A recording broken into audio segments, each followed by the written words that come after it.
happening? What's happened? I wasn't ready for that one. I'm looking at there's someone missing. Oh, that's right. Rob is a little camera shy today, so we'll have to do our best to make up for that. So don't worry though. Whoever's on Facebook chat, he is talking to you. He's here and he's here, but he's not here. He didn't want anyone to see him drinking his beer. That's all. So, well, hello and welcome everybody. Enough of the chit chat. My name is Steve Tracy. I'm the Senior Director of Technical Services here at JL Audio. I'm joined today by only Kevin, who's coming from the Pittsburgh area. Truth is, Rob is here. He's down in Southern California, hiding in his home. A couple of things going on there, keeping him away from his office. So he's gonna help us out in the chat. So we, everyone on Facebook know that there's a bit of a lag between what I'm saying and what I'm going to demonstrate versus what you're going to see. So if you ask questions, we're not ignoring you. We just didn't get to it yet. So, Kevin, you want to say hello real quick? Yeah. How's it going, everybody? This is going to be a really, really cool session that Steve's going to walk us down through today. And very interesting going through the tuning process. It is going to be a fairly quick as we go through things. So we'd like you to hold those questions till the end, especially because of the lag and stuff like that. It would just take up extra time. So if you want to hold those questions, if you do type them in and we don't get to them at the end, feel free to retype them in at the end, and we will definitely get to them in one manner or another. So so it's a pretty cool session. So Steve, if you want to walk us down through what we're going to go through today. Yeah, so just to kind of set the scene here, I'm going to go through the tuning process of effectively a real car. It's our Cadillac. What is our Cadillac again? A CTS4. It's like the mini SUV or the compact SUV from Cadillac. I fall victim to only looking at the inside and forgetting the model of the car. So it's something I've done my whole career, and I just can't seem to shake it. So we're going to go through, and we've captured data from it, and we're going to show the live data that we're going to manipulate as a part of the tuning process. The goal of this session is to show you how quickly we can actually go through this process.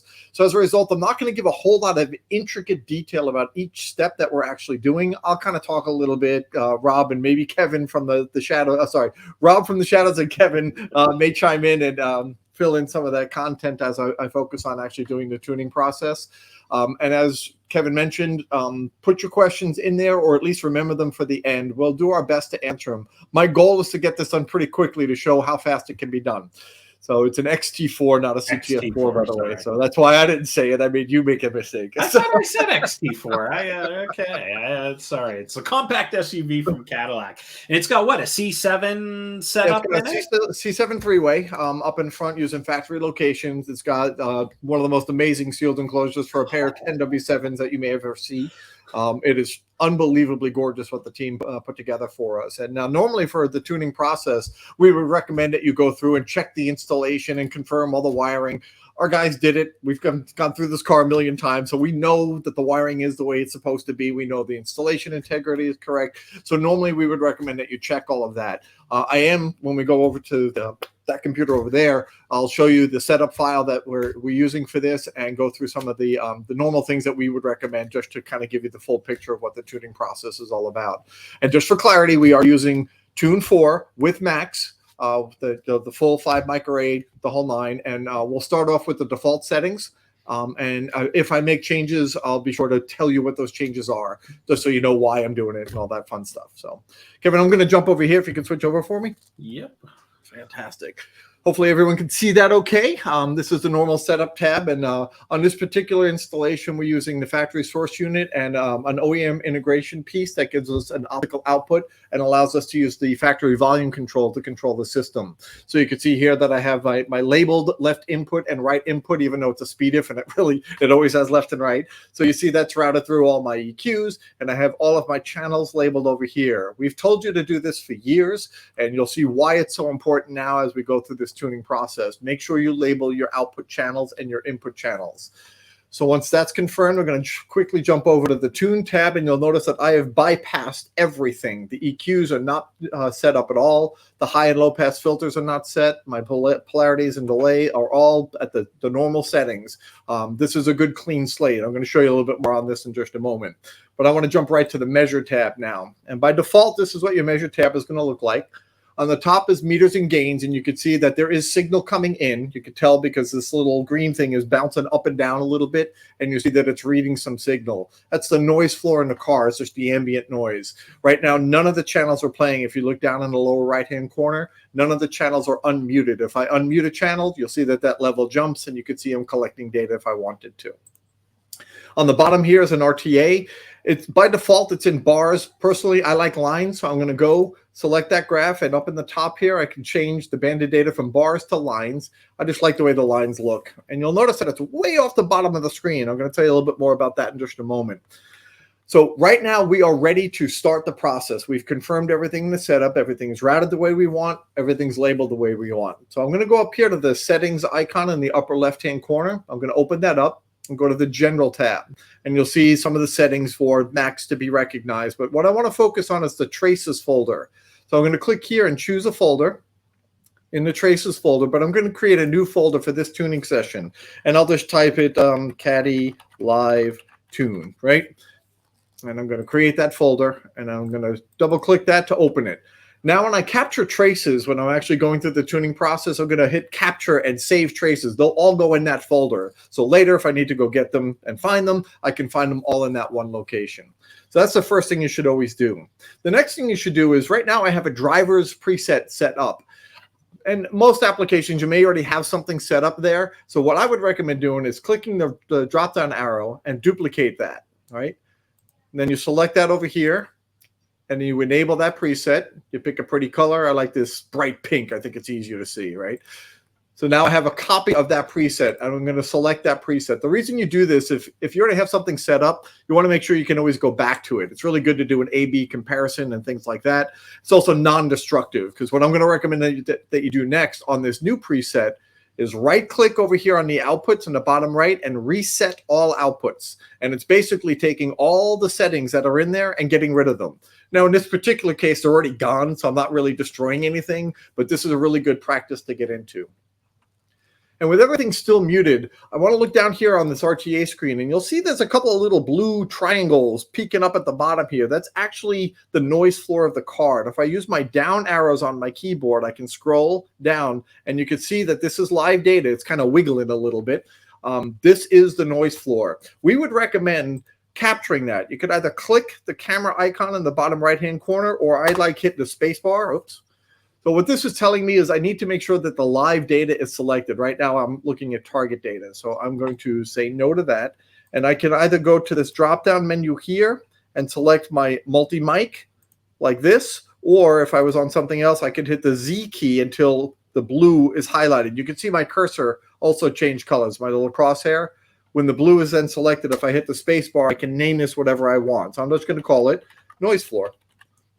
The reason why that's helpful is when you're taking measurements and you want to see the data, you want to make sure that you're far enough away from that noise floor. Otherwise, you're trying to equalize noise, and you really can't really do that very effectively. And that's a good reason why you use the lines instead of the bars too, right? Because if you're using bars, you would never be able to see that data or where that data is at. So you can kind of see that there as I switch back to that. Okay, so now that we've captured the noise floor, I already reset everything. Something that you have to remember that's real easy for me to forget because I'm so focused on looking at the data is you are dealing with speakers. And speakers are not just electrical things. They have excursion and thermal limitations. So your tweeters should probably have some protection as we're going to be playing periodic pink noise at a pretty good clip in the car. So we want to make sure we protect those. So you can actually go back to the Tunes tab here and put in high-pass filters, or you could just stay on the Measure tab. And what I can do here is on the lower left-hand corner where it says crossovers, in the upper right-hand corner of that little section, I can undock the crossover panel. And the top of two ones here, these two are my tweeter channels, and I can tell by the naming right here. See why naming is important? I can tell what I'm adjusting. And I'm going to go ahead and put on a high-pass filter, and I can put 1.5K for 1,000. This is not meant to be the end result. This is just a protection. So as we're playing pink noise, we're kind of getting rid of some of the lower frequency energy and trying to help protect those tweeters. I very rarely have seen problems with it, but this is a very good safety protocol that you should practice. And it's pretty cool when you link these, as you've seen, they go right back to, or they coincide with one another. You change one, so it helps alleviate maybe some human error as you go Right. through and you do that. But make sure that you do unlink them when you want to go through and make your left and right adjustments on there. Correct. So I'm going to redock that panel, put it back down on the bottom. So now I am ready to start my tuning process. And the first thing I'm going to start doing is what's known as impulse response measurements. This is how we like to set delay values and determine polarity in a system. We can do it all at one time. Now, at first, it's going to sound a little weird, but as you go through the process with me, you'll see the mentality behind all of it. So this top graph for meters and gains is a great screen to get an idea of what's going on, but I'm going to change it down to LIN-IR, stands for linear impulse response. And here it is here. And my targets that are on the bottom, I'll explain in a moment, but there's also targets for linear impulse response. And I'm going to turn those off because I think we're not going to be using them for this. And I think they clutter up the screen a little bit. So this red line that goes right down the middle is indicating that there is nothing playing right now. So what I'm going to do is I'm going to unmute the system and unmute one driver. In this case, it's going to be the left tweeter. And you see on the bottom, my RTA comes up showing the tweeter response. And you see something happen up in the impulse response. To make this screen a little bit clearer, I'm going to go full screen is what I call it. It's a single pane instead of dual pane. In the upper right-hand corner of the interface, I click that. Now I can look at that impulse response. Now, we do have tools to help find the impulse response and things of that nature. But I think for our purposes today, I'm going to do it what I call the manual way. And I'm going to help show you how to analyze an impulse response so that you know what the system is actually doing. And I'm going to take advantage of a couple of tools. I'll show you those in a moment. Looking at this graph, you can see that there's a reddish line that's kind of straight, and then all of a sudden it looks like a burst of something going on there. If you look at the bottom here, you'll see a bunch of negative numbers, a 0, and then a bunch of positive numbers. The 0 is the time that the signal actually started. Since we're using the signal generator, this is when music or sound at this point is actually starting. And you'll notice that the microphones are picking up that information way over here to the right. The actual values for this purpose doesn't mean anything. It really doesn't. You just need to find where the beginning is. And there's so much going on here, you can't even see that. So I'm going to use this zoom control. And I use the one that's both the X and the Y axis. I get my magnifying glass, and I just click anywhere, and I drag around to loop in. And you see it's zooming in as I do that. And I'm going to get in pretty tight here, kind of like this. Now, this is hard to look at, but there's another tool that I like to use. I'll turn off that one, and I'll hit this scale icon. And this is the Y-axis scale. It'll fit all the data into the screen. So now I can see that IR a little bit better. I can use my horizontal zoom and zoom in even closer. I'm going to get in kind of like that. Okay. So this is an impulse response. So here, you'll notice that it's no sound, and all of a sudden the sound starts, and it goes down first and then up. If you're looking at polarity, you want all the polarities to be the same. Positive polarity would go up first and then down. So this one is actually flipped. So all I need to do to fix that is hit the polarity icon here, and you'll see that the impulse goes away, and now it's flipped. I just changed the polarity. What I'm going to do now is what's known as setting the reference delay. Now, the reference delay should be the furthest driver in the entire system. So I'm going to do it completely wrong, or it's going to appear that way. I'm going to make this driver, the left tweeter, my reference, and you'll see why in just a moment. So I could either do the find delay function up here, but I want to show you what's happening down here. You see how my red crosshairs are jumping to different points on that IR? Those are different sample rates of where the actual audio is being sampled. So if I go to this point right here, that's the beginning of this actual impulse. If I right click, it sets it to the 0 point. That becomes my new reference. Where did it go? For that, I need to zoom out again. So I'm going to go back to my default setting, and you'll notice that the 0 is now replaced with a value of 51.79. Don't worry about that number. It's just your new 0 reference. It's going to change. I'll zoom in on it again. Zoom, zoom, zoom. Zoom, zoom, zoom. Okay, so now I'll scale it. And you can see now that the 0, this line right here, is lined up with that first arrival of the impulse to that particular, from that driver to the microphone. Now, this is the left tweeter, guys. And here in the States, this is going to be one of the closest driver, not the furthest away driver. So once you set this as the reference, you're going to go down to the next driver in the system and see if it shows up either earlier to the left or later to the right. if it's earlier to the left, we can always delay something that's early, but we can't speed up something that's late. So we'll have to shift anything that's showing up to the right. We have to shift that to the new reference so that we push everything else to the left, which is now arriving early. It'll all make sense in a moment, I promise. So now that I fixed the polarity and set this as the reference, I'm going to turn that one off and go to the next one. And you'll see it's arriving later. Of course it is. It's further away. It's also flipped. So I'm going to flip it. And from now on, I'm just going to kind of do this pretty quickly. So I just set that as my new reference. Go to my next channel. This is arriving earlier, so I'm not going to move it. I'm going to flip it and go to the next one. So now here, this one's arriving a little bit later, so I can set it there and flip it. So this is my new reference, right? Because it's later in time. Now this one is arriving early. Flip. Go to the next one. This one's arriving. Ooh, it's close, but it is definitely later. So I'm going to go to, I'll call it that. Set that as my new reference, and it doesn't need to be flipped. Remember, the wiring was correct. So this is actual arrival polarity. This is correct here. So now here I'm on the subwoofer. And the subwoofer, it doesn't look quite the same. It actually is the same, but impulse responses tend to use higher frequency to derive that shape. So this is going to be a little tricky sometimes. What I like to do here is I go back to the default view, and I can see that there is an impulse response there. And I can zoom in on it, right? And you can see that there's a shape there. I like scaling it at this point. And it's also a little fuzzy. That's a technical term. This is related to some of the some weird interplay between devices and things like that. Don't worry too much about the little squiggles in there. If I look here, I would say somewhere right in this area here is actually the beginning of this impulse response. So I'm going to go ahead and right click on it there.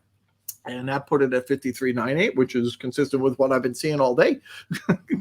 So that's it. I've set my reference delay to the latest arriving speaker, which in this case was a subwoofer. I don't think anyone's really surprised that it was a subwoofer, but by going through this, we can actually see where everything lined up. The ones that are on the left were closer, the ones that are on the right were further away, and the subwoofer was the furthest. So I'm going to mute the sub.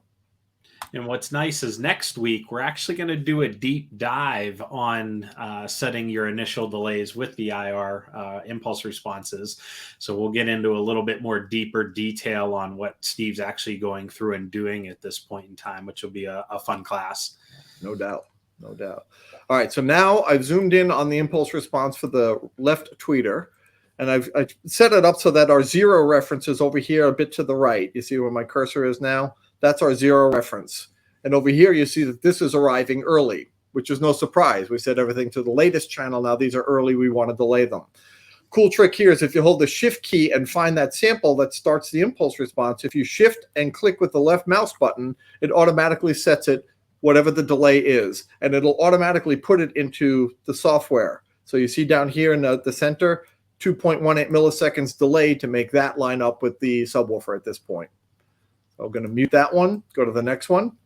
And these are all going to be to the left because everything's going to be arriving early. So shift click. Now that one's set to the zero. And this is to make sure that everything's arriving at the same time. So here, find that first sample, shift click, move it over, unmute, mute, shift click, move it over. Move this over, this one here, shift click, and it moves on over. And then we go to the last driver, right mid bass, and you can do shift click and move that over. And of course, the subwoofer we don't need to do because we know that that was the latest one anyway. So you can kind of see that rise a little bit there. So bang, that's where we're looking. So there we go. We just set all the delays for all the speakers in the system, and we've done all of our time alignment, or at least the initial ones. We're going to look at phase a little bit later, but in order to do phase properly, you need a reference delay, and you need everything to line up to that reference delay, and we're done.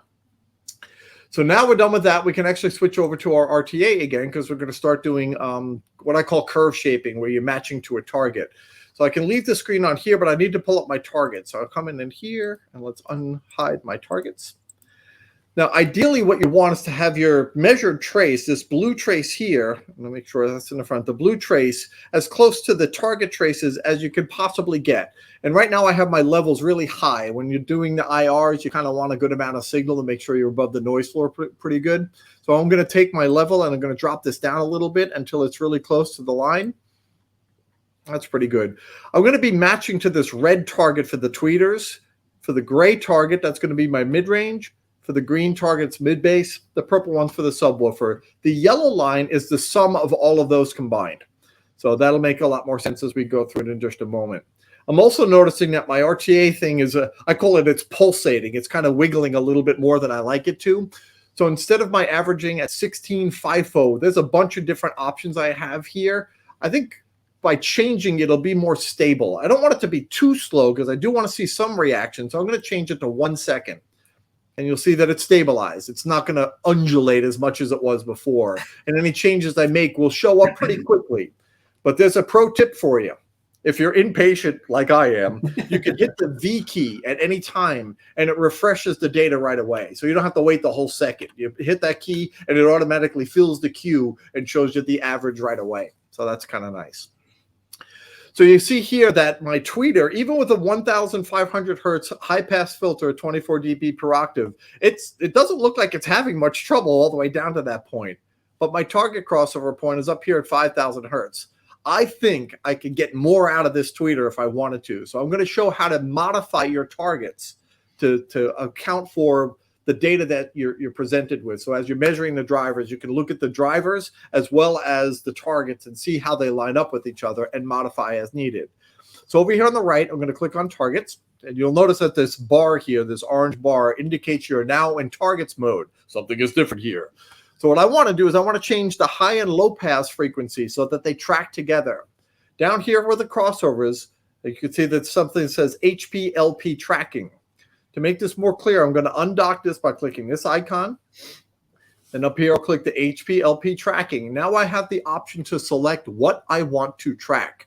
Since I want to track the tweeter's high pass, which is this channel here, and the mid-range low pass, which is this one here, I'm going to click those dots.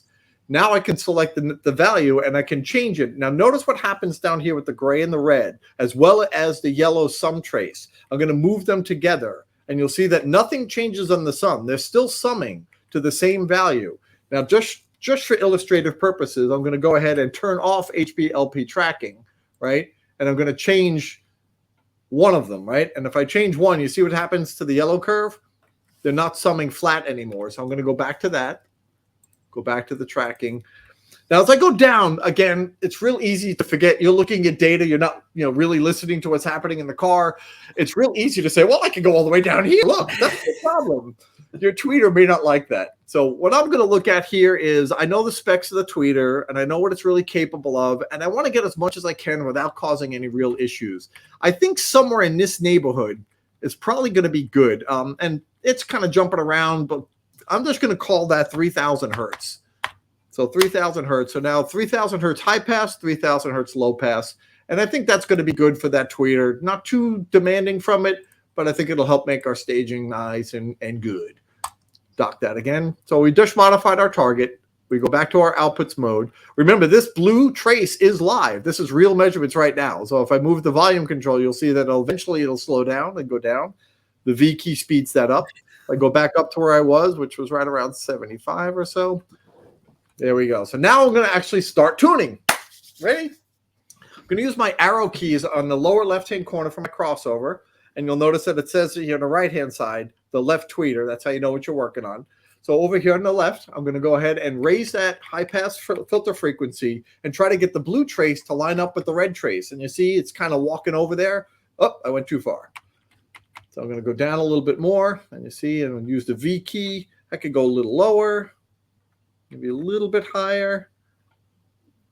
What do you think, Kev? Is that good? Yeah, it looks pretty good. Yeah. What I'm looking for is to try to get the blue trace to be on top of the red trace or above it as much as possible. It could go a little bit below it, but ideally you want it to just kind of lay on that trace as close as possible. So now with my high-pass filter frequency set, I can come up here where it says EQ1 and click the down arrow, and you'll see an option for EQ panel. I can undock that panel. I'll move it over here. And you'll see here that it's showing our output is left tweeter. If you didn't name it, it would say channel A, and you'd have to remember. Name your channel so you don't have to remember them. Our target is for the tweeter, and you can see I can select a whole bunch of other targets, but because we used our setup tool to set this up initially, the tweeter is automatically selected. EQ1 is all ready to go. All I have to do now is hit this auto set EQ to target and watch what happens. It goes through its magic. I click OK and I hit the V key. The orange dots are the EQ bands that were used. I'm going to toggle them off so you can just see that the blue line is now really freaking close to the red one. I think that's pretty good for a couple of seconds worth of work. So I'm going to leave that as it is. I don't think there's much more that we would want to do. I'll turn that one off. Go to the next channel. Again, we have to walk our high pass filter frequency up. And notice that I'm not really paying attention to the values. I'm really focused on where the traces line up because that's really what matters. The electrical values that's used for the target are less important to me as the acoustic trace that I'm actually measuring. That's what really matters when we're doing this. So I'm trying to Wise men once told me, let the data guide you. Let the data be your guide, 100%. So that looks pretty good. I'm going to go ahead and do auto set EQ to target. And then V key to get that to be done faster. Look at that. Boom, look at that. Okay. I think that looks pretty good. Move on to the next channel, which is a mid-range driver. In this case, we're going to have to do a high pass and a low pass. So I'm going to go ahead and engage a high pass filter and a low pass filter at the same time. And I'm going to leave the default values and unmute the system and rapidly go over here to my high pass filter to save my poor little mid-range, just in case he's not happy about playing the lower frequencies. I'll go ahead and do that and hit the V key. I want you to notice what's happening, though. As I go higher in frequency, you notice that the blue trace is crossing the gray one at a pretty steep angle. What that's showing is that the two traces are not actually aligned in terms of their roll-off characteristics, and that I don't like. So what I'm going to do is I'm going to change the filter on our measured data on our actual channel to be a bit more shallow. Instead of a 24 dB per octave, I'm going to change that to 12 dB per octave. Unmute the channel because it mutes after you change that. And you'll notice that now it's starting to track. The acoustic response is now tracking to the electrical response. This is what matters most to us. So we're going to raise this crossover frequency a little bit to try to get that pretty close. And let's see where we're at on that. Does that look about right? Yeah, you're pretty darn close there. Let's go down a little bit. All right, so do that. V key. Did I change something? Yeah, I did. Go a little higher, a little higher. There we go. We'll leave that. I always forget to do the low pass, so let me do that now. Down arrow, down arrow, down arrow. V key to make it faster. Okay, this is tracking pretty close, I think. Well, this energy here is concerning. Yeah. I wonder if we change this to a 48 dB, a little bit steeper, right? Hit the V key to speed that up and maybe raise the low pass frequency. Oh, yeah, look at that. So let's lower that a little bit. V key, raise it a little bit. V key, a little bit more. V key. Ooh, that's pretty good. Yeah. Let's go ahead and mash our auto set EQ to target. Clear that. Hit that. Not too bad at all. If these little deviations bother you, you do have other bands that you could bring in here and make changes to them and try to get that blue a little bit higher up if you wanted to. If you find yourself boosting a whole bunch and it's not making a big change, I would go back and just defeat that band. Why waste the energy? You know what I mean? So I made it a little bit better, narrow that up a little bit. That looks pretty good. Maybe take this guy, real steep Q. See if I can pull that notch down. There we go. So I'll toggle that off. So you can see that tracks very closely to the gray curve. So I'm going to say that one's done. Yeah, and you pay attention to your filter frequencies too. You're at 400 hertz on that 3.5, which is nice and safe, and but still playing well too. So it's So I'm going to bring this up, and I know that the other one's around 400 hertz. Now, when you're doing a high-pass filter, you don't want them too different from left to right, especially as you get into more dynamic speakers like a mid-range or a mid-bass driver. You want the excursions to be about the same. Tweeters are a little less critical in that regard, so long as you're not too low that the driver has a problem. So, again, here we're having some issues a little bit. Not too bad, but I think we're going to change the slope on this too. And go ahead and refresh that. Yeah, I like that better. Raise that up a little bit. So in this case, I'm at 403 here. What was I in the other one? 413? Yeah. Just because I'm picky. I'm just going to match them just to make them the same, just to be consistent. Lower this guy, V key, V key, V key, V key. That's pretty good. I wonder, this energy here I'm concerned about. So let's go ahead and drop that to 48 dB per octave as well. Unmute. Raise that up. Yeah, I think I like that a little bit better. V key. All right, let's do the auto set EQ. V key. Pretty good. Could probably make that a little bit better. A little bit of work here and there. Minor changes, no big deal. So now, keep in mind, you're making changes here that are affecting what a dB and a half is. Yeah, it's not like major. I mean, they look kind of larger than what they are on here. We're getting picky with it, right? Gotta get picky with it. That's the way we are, isn't it? I'm gonna move this guy over here. Now I'm working on mid-bass drivers. So let's go ahead. I got those filters on. Move that up a bit. Probably somewhere in this neighborhood here. Let's see. And you can also hit the auto set EQ again too if you don't like what you see. You're not settled in with it at that fact too. Doesn't cost any extra, right? Nope, it does not. All right. So something I noticed when I did this earlier, here again we have the blue trace that's crossing the green at a pretty steep angle. So I'm at 24 dB per octave. I'm going to leave it there for a second. So if you look at the blue trace, and I changed this to try to match that slope to, let's be dramatic and do 6 dB per octave. Right? When I do that change, it's not really helping me. Now, if I take this frequency and I lower it again, right? V key, it's still crossing at a pretty steep angle. Come on. Yeah, it's doing some weird stuff for me. So I'm not going to bother changing the slope on this because it's really not helping me. So I'm going to go back to this. Whoops. Now the frequency is too low, of course. So I'm going to find a location that seems to make sense for this driver for a low pass, and it's going to be somewhere in the neighborhood of that same 400 hertz point or so. So let's see, right around there. Yeah, I think that's pretty wide. Like, you see how I got the blue really close to the green? Everything looks pretty good on that. Let's go ahead and mash the auto set. V key. That's pretty good. Now, like Kevin was saying, if you didn't like it, you just hit all reset, bring the data back, and hit auto set again. It doesn't cost you any extra, no charge. So undo that. So there we go. That one's done. Mute, unmute. Go to the next one. Lather, rinse, repeat, right? Unmute. And this was 63.5. On these drivers, I want to match it as much as I can, and that was like 395, I think it was what it was. Oops. Like that. So this one, I can probably lower this on this driver a little bit more. Raise it up a little bit. Yeah, let's use that. Auto set EQ.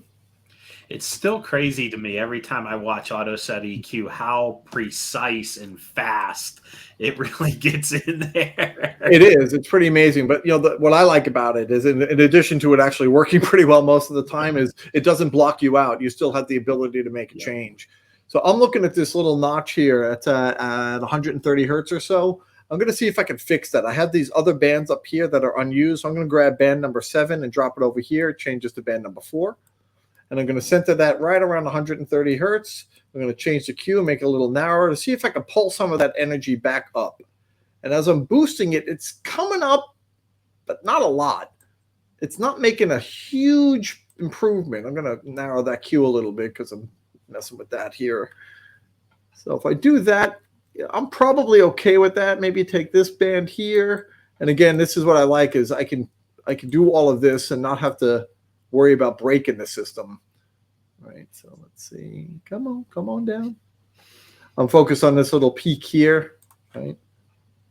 I went too far. Come back up. That's probably pretty good. I'll turn off the EQ. That notch I'm not going to be able to fix. There's some weirdness that's happening in the vehicle. I can't put too much energy into it because I might cause some problems. So we're just going to say we're good. We'll move on from there. Go to our subwoofer. Now our subwoofer comes up and, all right, so we have our level up. We're looking good there. We need to put on our low pass filter. Mute, take this, and we'll just make this faster, go down fast. All right, we have a little oddity here, but much like the mid-bass drivers, if I change the slope, it's not really going to improve that a whole bunch. So I see that the sub is coming down below the purple trace in this 68 hertz region or so. So I'm going to just goose up the level a little bit by using my level trim, go up a couple of dB, just to get it to be on top of that purple. The EQ works better when it rides on top like that. So go ahead and hit that button, auto set EQ. You couldn't see the EQ on that one, but there it goes. I think we could do better. I'm going to raise the level a little bit, something like that, and I'll reset. And wait till that stabilizes and mash it again.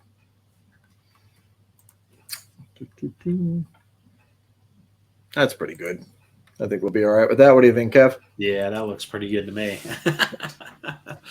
All right, so we'll go ahead and dock that. So now technically we've just EQ'd the whole system. So all channels have now been equalized. We've time aligned, we've equalized. Now we're going to start analyzing phase, the big scary phase word. So what I'm going to do is I'm going to go back to split screen. And on the bottom, I'm going to keep my RTA. On the top, I'm going to make this to a phase response. It's got my target phase on there. I'm going to go ahead and hide those because we don't use target phase for this purpose. We're going to use comparison phase, relative phase.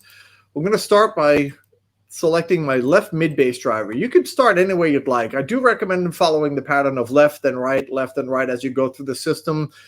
Whatever makes you comfortable. I do left to right first. So you'll notice that there's my EQ response down here on the bottom, the RTA response down there. And up here, this red trace is the measured live phase data for the left mid-bass driver. What I'm going to do is I'm going to select the phase graph, hit the space bar, and name it left mid-bass phase 1. And I put the 1 in there because if I make multiple captures, I can just increase that for that driver.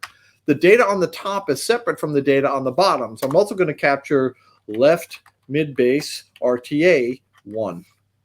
Right? So now I have that captured as well. So if I mute the system, the live data goes away, and you'll see that there's, I call them ghost lines. It's the same data that was there, but now it's just captured and it sits on the screen so we can do comparisons with it.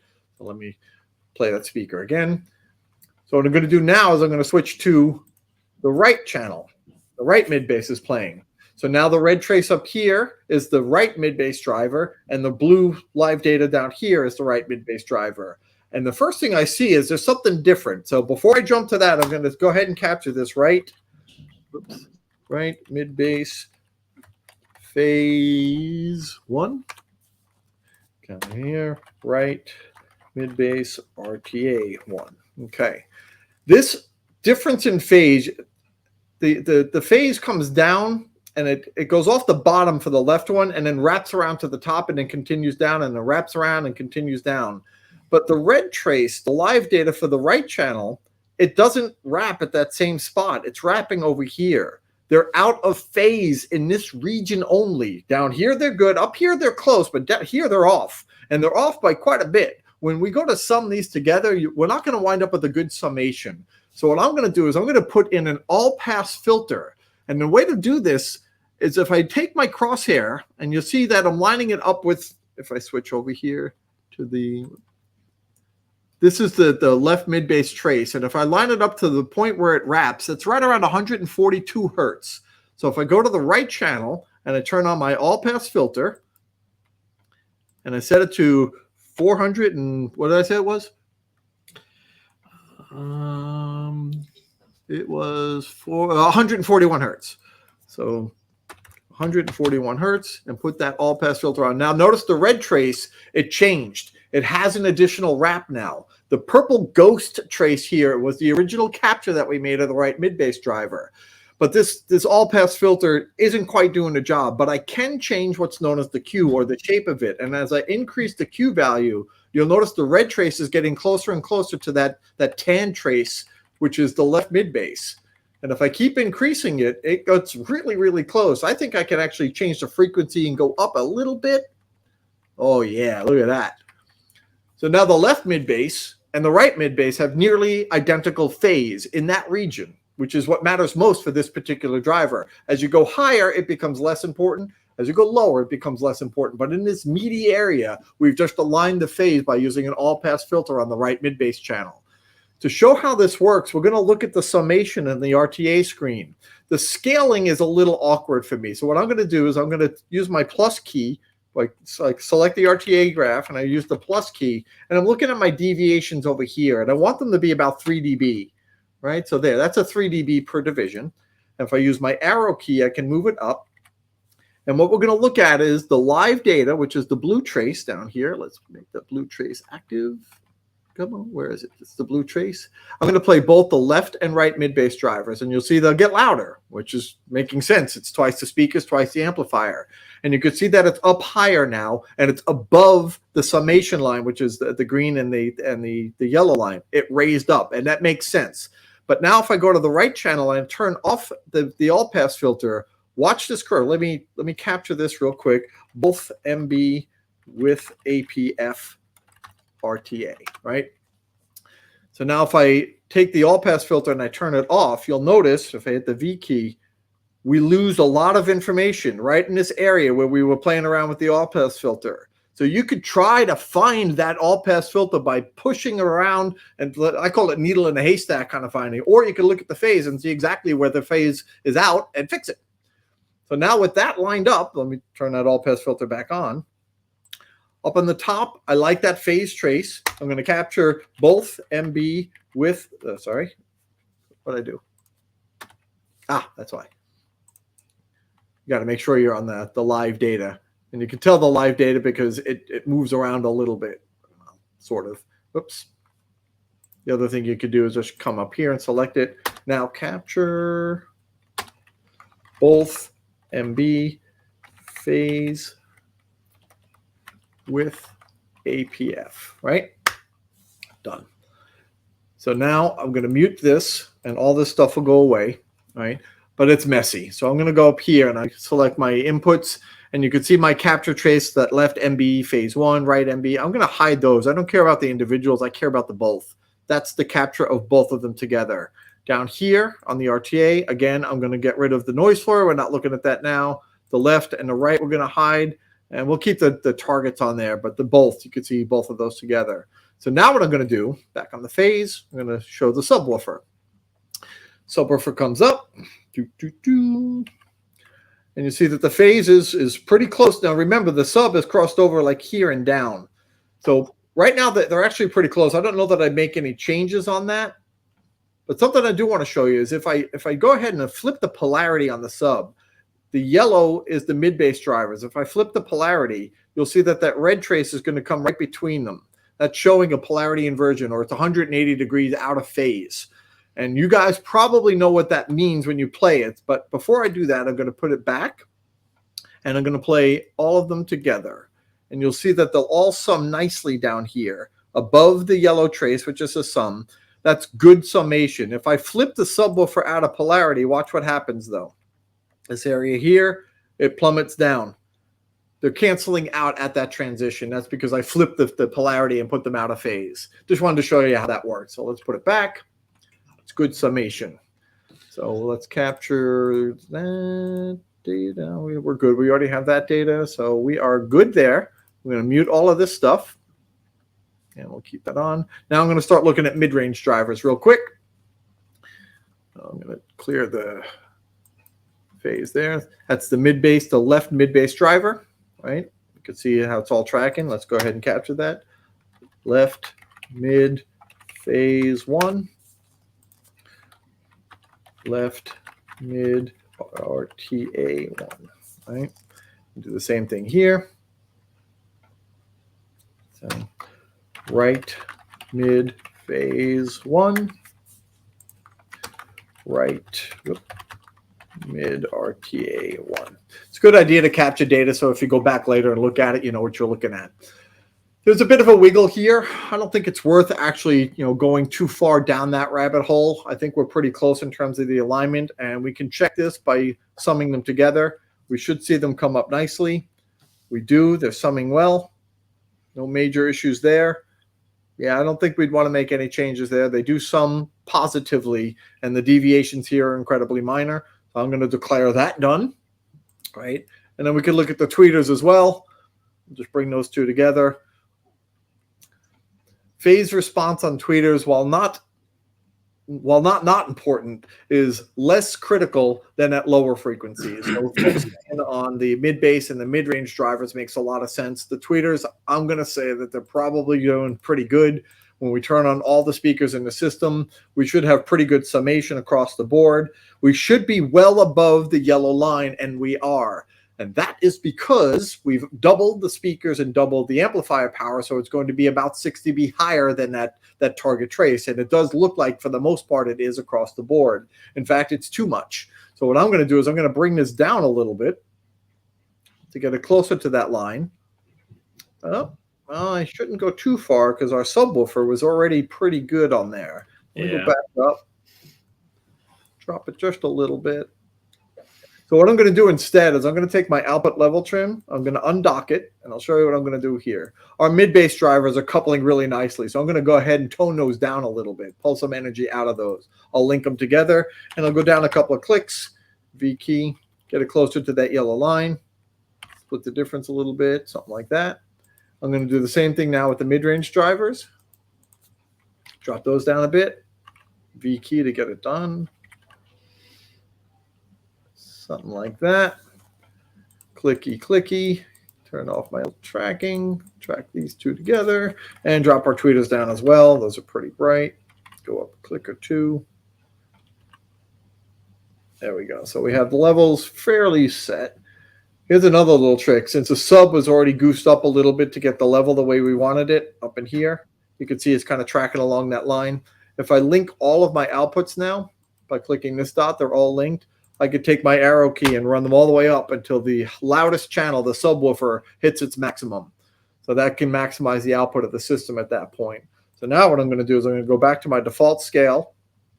And you can see that everything is kind of where it's at. Now if I take this volume control and I lower it down, that should be pretty darn close to that yellow line now when I get down to that level. That looks pretty darn good. Maybe go up a couple of clicks on that level. Oops. V key. What do you think, guys? Looking pretty good? She's looking pretty good. She's looking pretty good. So technically at this point, I'm aligned in time. I've got my levels correct. I've got my frequency response pretty darn good. There are a couple of wiggles here and there that make me a little nervous. I might want to improve on some of those. But most of them are showing up in this area here. And I have found that putting minor cuts in this region tends to sound pretty nice. Right. So my next step at this point is to take the microphones out of the seat and get in the car and listen to it. We're done. We just tuned the car. That's pretty good.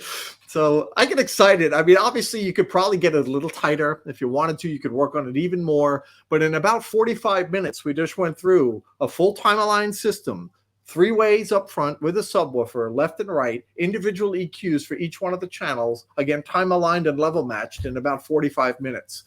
It used to take hours. The objective part, the measurement part of this should be done quickly. The goal is to get back into the car and listen to it. This should sound pretty darn good.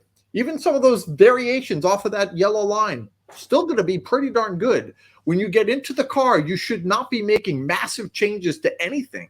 You should make a couple of minor changes to the frequency response, maybe a level trim here or there. But beyond that, I don't think you're going to be making a lot of adjustments, certainly not in the time domain. The time is pretty much set. We looked at the phase traces and got them lined up. So that is, in a nutshell, the process that we would recommend and how to use some of the tools. And again, it was not a whole lot of instruction on all the technical details of it, but we just kind of wanted to give you an idea of how to use some of the tools that are in Tune 4 when used with Max on how to tune a system. And I think that's a pretty effective way. So, Kevin, what questions do we have? That's great. We've got a couple really good questions. First, thanks, Steve. That was awesome. And you took a little bit more time to explain some things, which is great.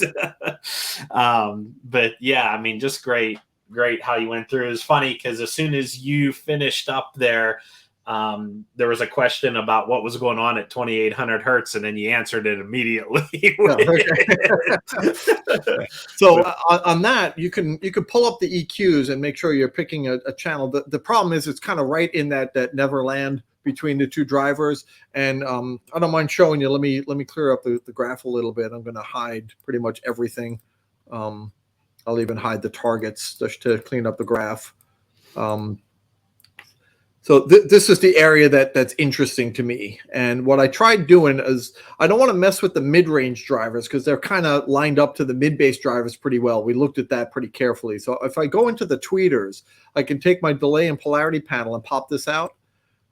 And the only reason I would do this is I want to be able to link them as I make changes. I want to flip the polarity and see what happens on that. And something interesting happens. When I flip it, it changes, but it gets better in one area and worse in another. So something weird is going on there. And yes, it is time related. And yes, there is something probably causing a cancellation, but it's not really wide. It's less than an octave. And anything less than an octave is probably not going to make much of a difference to our hearing. We're not going to pick up on that. So instead of going crazy trying to chase it, as I did most of the day today, I decided I'm just going to leave it because I'm not probably going to make any improvements just by looking at the data. I might make more of an improvement by listening to the data. You know what was interesting to me as you were walking through this time and really kind of focusing on it, when you had that little deviation in your mid-bass driver that you couldn't get rid of, when you switched over to the sub actually aligned because you didn't have a low-pass filter on it. That deviation actually aligned pretty darn close to where that mid-bass driver was. So you could technically see pretty easily that was something in the vehicle that was causing that dip, and it wasn't something you could fix anyway. And the fun part of it is once you've done this a couple of times, you can really start to, I don't know the right way of putting it, you can see through some of the data. You can see what's going on and make some really good choices on what to change and what not to change. You know? So let's get into a couple questions. We got some good ones here. I'm going to bring up here Milan here. Just joining in. Is there a way of tuning a boat this way? Let's have a question concerning using several different sized speakers in a boat. I currently have 6 pairs of 8.8s and 2 10-inch subs. I see a lot of high-end boats at shows have several different size speakers. Guess I'm old school, and I like keeping the same size. What's interesting is we're actually tuning 1, 2, 3, 4 different size speakers as we're looking at it here, right? Yeah. I totally appreciate where Milan's coming from, and I might add that I may need to come and listen to this in person. I like boats. So just a day or so ago, I was actually on a boat tuning using this method, and you're right. A lot of times in vessels, you'll have different size drivers. On the boat that we were working on, we had an 8-inch subwoofer. We had a pair of 6.5-inch coaxials, a pair of 7.7-inch coaxials, and a pair of 8.8-inch coaxials. And we encountered the same thing that you're asking about. And here's what I would recommend doing. Have different targets. So as Kevin was just saying, that we have this 3-way system plus a sub. And in this case, we're trying to make them all blend together for a common target because each one is representing a different band of the response curve. So we want them to sum together. Similar in a boat, but with these different size speakers, the 6.5s are less capable in terms of low end response than the 8.8s or the 7.7. So don't ask them to do the same thing. Have a high pass set at a higher frequency with slightly less level for the 6.5s. Have a high pass set at a slightly lower frequency with a little bit more level for the 770s. They can play lower, they can play a bit louder. And have a lower frequency with a little bit more level for the 880s. And instead of trying to get them to sum, you match to that target for each one of those 3 different size speakers. Then when you add the sub, you're going to play all of them together and make them sum that way. It's a bit different, but ultimately the goal is the same. You're getting as much from each driver as it is capable of to the level that it can comfortably do. Then when you play them all together, you blend it together as if it is playing as a full system, which is most certainly how you're likely to use it on a boat. That is assuming that these 3 different size speakers are in the same zone, which was the case in the boat that I was working on. I'm not sure if that's the case in your boat. And that's what I would do. Have dedicated target curves for the smaller drivers, the middle-sized drivers, and the larger drivers. Both change in high-pass filter frequency as well as in level to accommodate for the different size speakers and their different excursion capabilities. Hopefully that answers that. And you can do it pretty easily too. I mean, you're just loading your two-way target in there. We give you that two-way target when you download Tune 4. So you can just go in there and load that two-way target. And then you use your high pass and low pass tracking. You just move them up to where your higher speakers or your smaller speakers need to be to play safe. And you're good to go from there. Absolutely. Perfect. All righty, let's see here. We've got Dave asked a good question here too. Does this method of measurement and auto set EQ work with Tune 4 and a USB mic without the Max hardware? So I'm going to say sort of. The auto set EQ absolutely does, but the time-based measurements, the ability to look at the phase response and the impulse responses, that cannot be done without our Max measurement system using Tune 4. Okay. So yeah, you can do the auto set EQ using an individual microphone. I have one of the Dayton microphones. I got one of the Audio Frog microphones, and it works perfectly fine. Same type of results. The difference that we have with our 5 mic arrays, we're taking a spatial average where all those 5 microphones are coming into the system to create that measured response. An individual microphone, you might, if you're unlucky, like I typically would be, if you're unlucky, you might have that mic located in an area where there might be some cancellation effect in the vehicle or a null point or a rise in information at that particular point. By doing a spatial average, you wind up averaging out that energy. So it is a bit better in that regard. But in terms of the true answer to the question is auto set EQ to target will work with an independent individual microphone. Absolutely, yes. And you're also able to really dial in your high pass and low pass filters with that single microphone too, to your targets in there. Anything frequency and level related, you can do all of that. It's only the time-based stuff that's really dependent upon the Max measurement system and the ability to do spatial averaging with more than one mic. Which rolls us into Mr. Sean Mellon. Let me say hi to Sean, and What's up, glad Sean? you joined us here. It's been a while, but good to see you joining us these past couple weeks too. I appreciate it. So previous to Max, we would have avoided using various crossover slopes in the same system due to an impact on phase. It's yet another level or next level benefit of Max there. Without a doubt, Sean, it's a really good point. I'll admit that for many, many years, I would never consider doing left different from right or anything like that because you were blind to it. You knew that there was a potential for problems, but there was also a potential for advantage. But without being able to see it, you were truly blind. And very often people have to say, oh, no, they have to track. They have to be the same.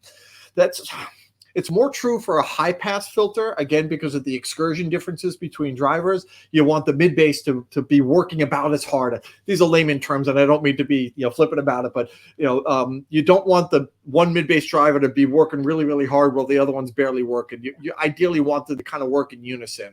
Same with a subwoofer playing into those mid range. As you get into higher frequencies, the main concern there is you don't want one tweeter playing really low and the other one not playing as low.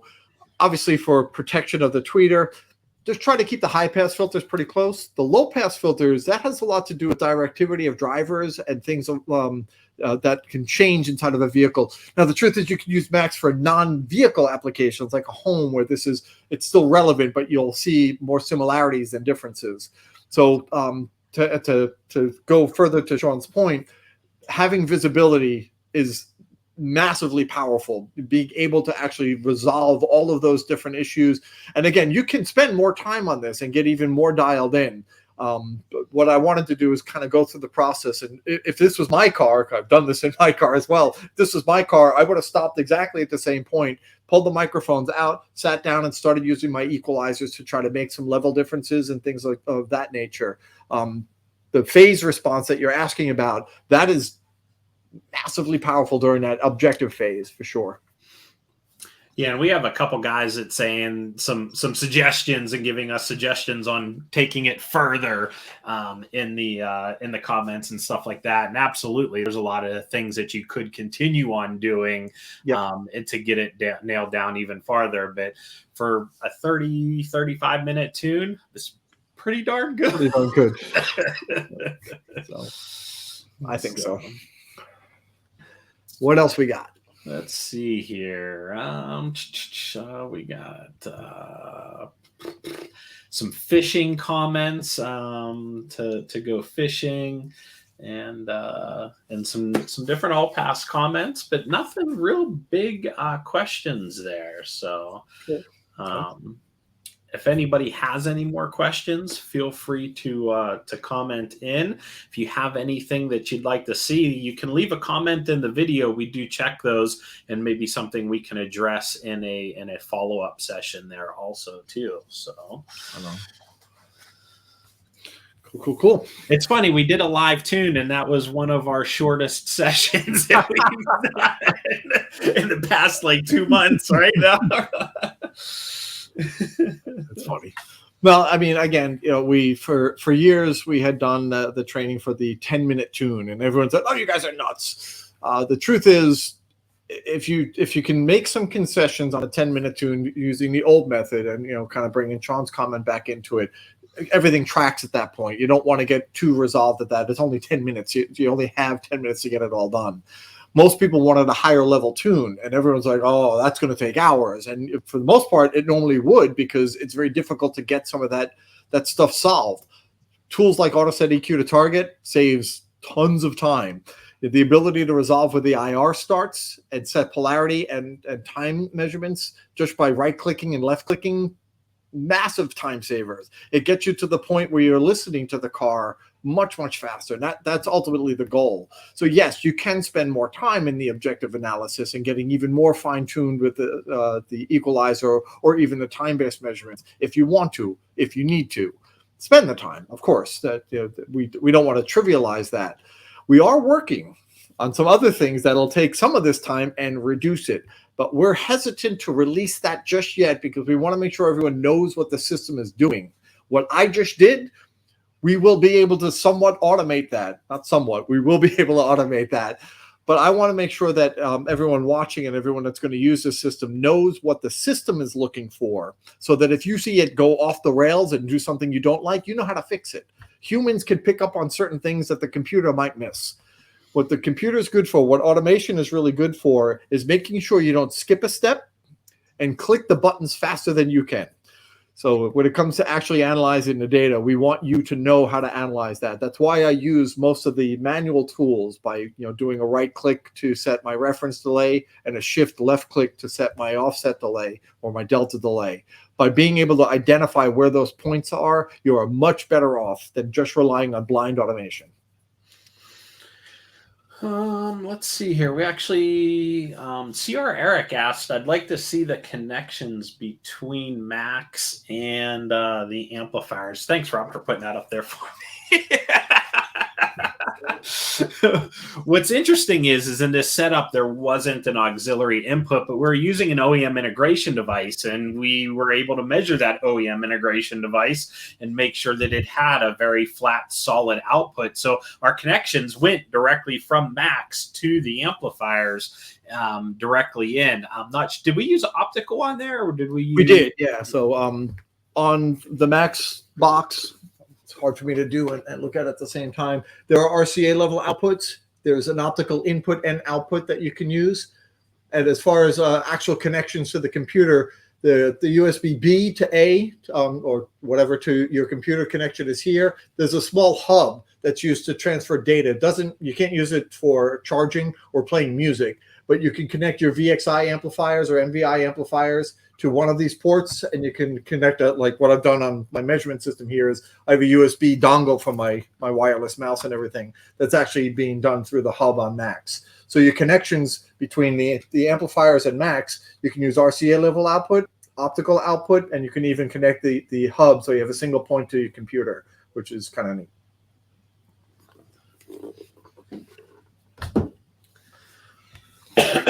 Excuse me.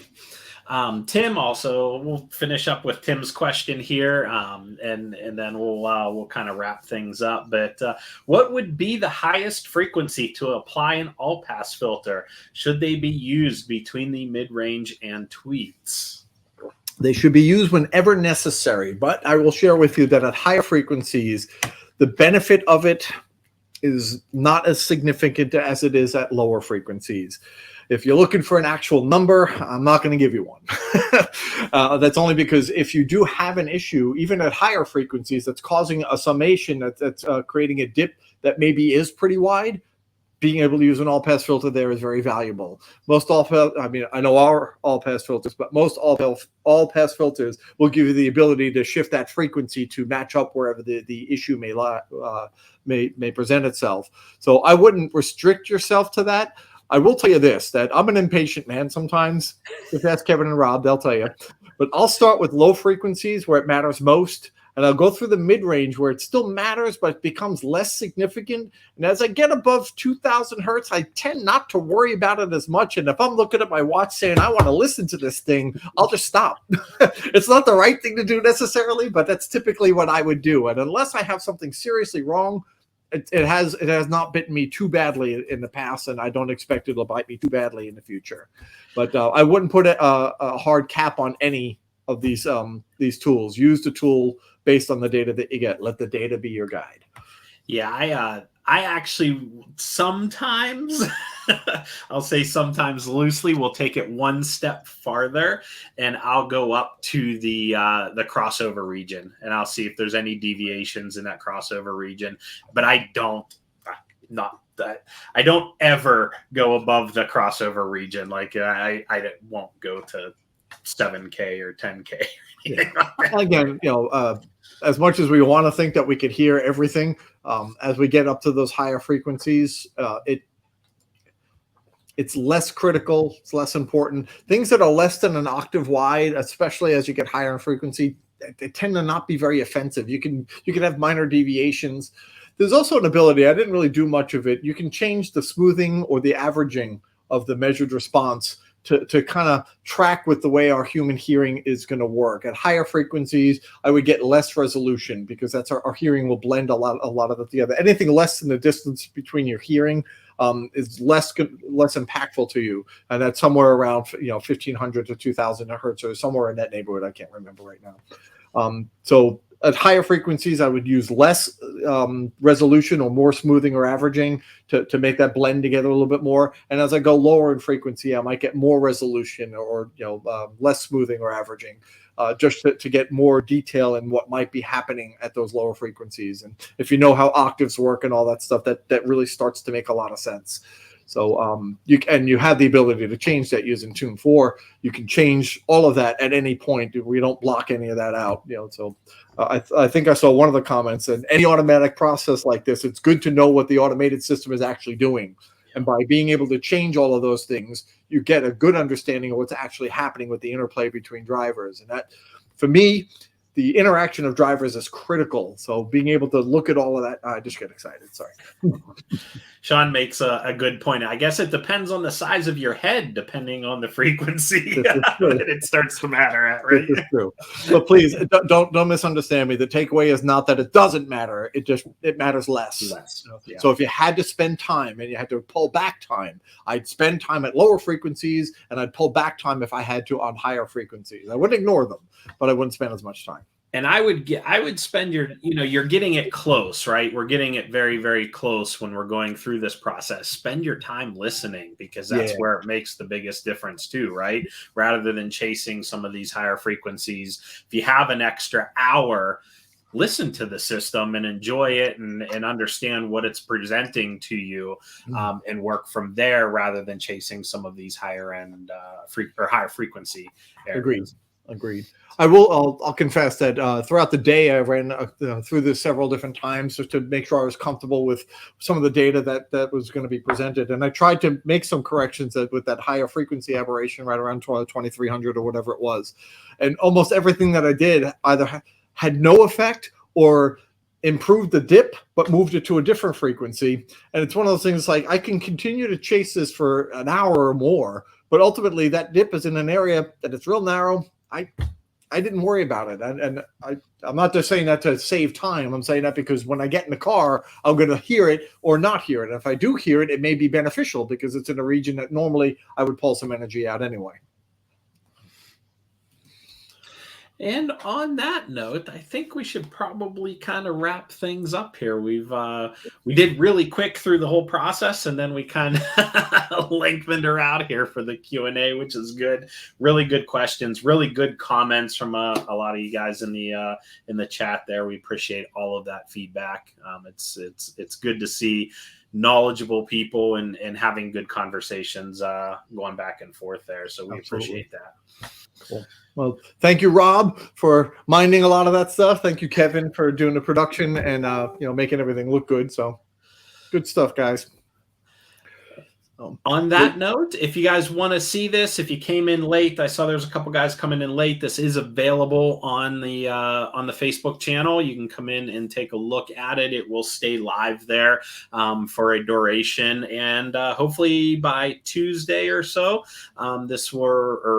Thursday, Tuesday or so, this should actually be up on our YouTube channel too. We've been doing a much better job on getting these uploaded and sent up there, so you can see it on there too. But it will reside one place or another if you want to come in and review it. Yep. Nick just chimes in. He missed it. Don't worry, you helped create it. So, someone I saw, Sean said, thanks for helping us get smarter. Well, thank you, Nick, for helping us get smarter. So, again, thank you for watching. We'll see you next time. Thanks, everybody. Have a good evening.